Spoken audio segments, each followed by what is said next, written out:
Hey guys, Booker here, and today I got some tips for you to help you consistently get top squad and lead your team to victory. I've been playing Battlefield since Bad Company 1, and these are just a couple of tips that I've picked up along the way in order to help myself get better at the game. So without further ado, let's get to it so you can get back to playing the game. Tip number one for me is to commit to your class. When I say this, I don't mean you have to like follow everything in your class. Like if you're playing in like an unlocked mode and you don't want to play with like an SMG on an engineer, you don't have to. But you should always be trying to excel at what your class does. For example, if you're playing engineer and there's an LAV on your minimap, there's no reason as to why you should not be trying to chase that LAV down and take it out. If you're playing assault, you need to be pushing the front line as much as you can. If you're playing support, you need to be reviving people as much as you can. And if you're playing recon, you need to be having your tugs beacon, your recon beacon, and a good vantage point to spot people as much as you can. Doing this will go ahead and help your team, with intel, keep them alive, keep them, safe and healthy and everything for all the pushes that you want to do. And it just makes the flow feel a lot better for your team as opposed to just kind of scrambling around with your, head cut off like a chicken. Tip number two is to equip smoke. Smoke in any battlefield really is the most versatile grenade that you will find on the battlefield. You can use it to push yourself up, you can use it to defend yourself when people spot you, you can use it to help revives and everything, you can use it to just bamf out of anywhere. It's great.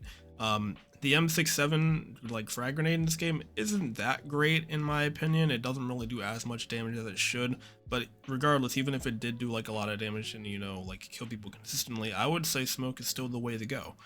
Smoke has saved my ass quite a few times, over the years, and I would highly suggest everyone get used to using it, especially if you're playing in Breakthrough. Breakthrough, it is almost essential that you have smokes in order to push objectives. If you don't have that, you're probably not going to win, especially if you're on offense.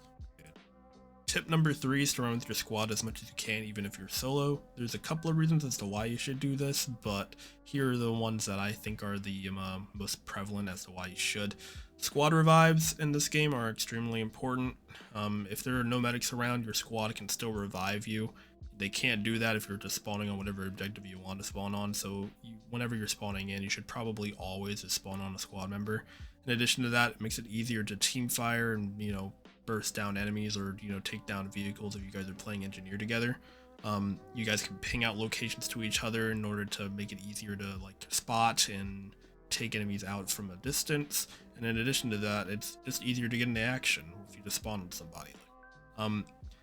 That being said, the ping system in this game kinda does suck if you ask me. I think like the pings aren't big enough and they're not really there's not really much audio or visual indicators that will tell you that there's a ping other than like a small little HUD element that like pops up in like the bottom right of your screen.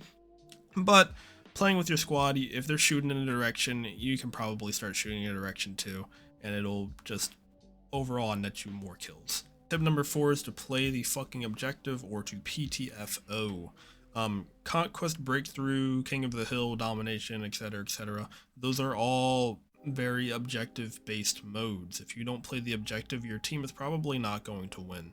Now, a little tip, if you play the objective, you're probably going to get a lot more kills because people are going to be playing on these objectives. So if you want to, you can either sit outside of a flag or you can, even get yourself onto the flag and you can probably end up racking up kills. That's typically what I like to do.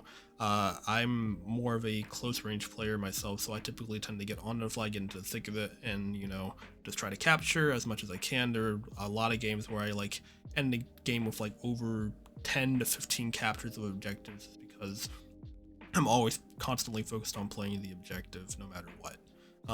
Learning how to do that and getting yourself comfortable with that is going to make you a premier Battlefield player, I think, as opposed to someone who's just coming from other games like Call of Duty or, Halo or wherever you're coming from. If you're, new to the series, it'll help you out a ton. And the last tip I have for you is to have fun and learn from your mistakes. Most of us don't play this game as a job, so just go ahead, get your favorite snack, squad up with your buddies if you can, and just go ahead and have at it on the battlefield.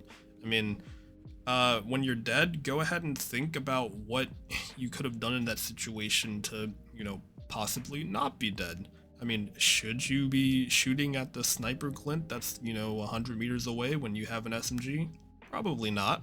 should you be running towards the tank when you're a support player? I don't think that's a good idea either, you know?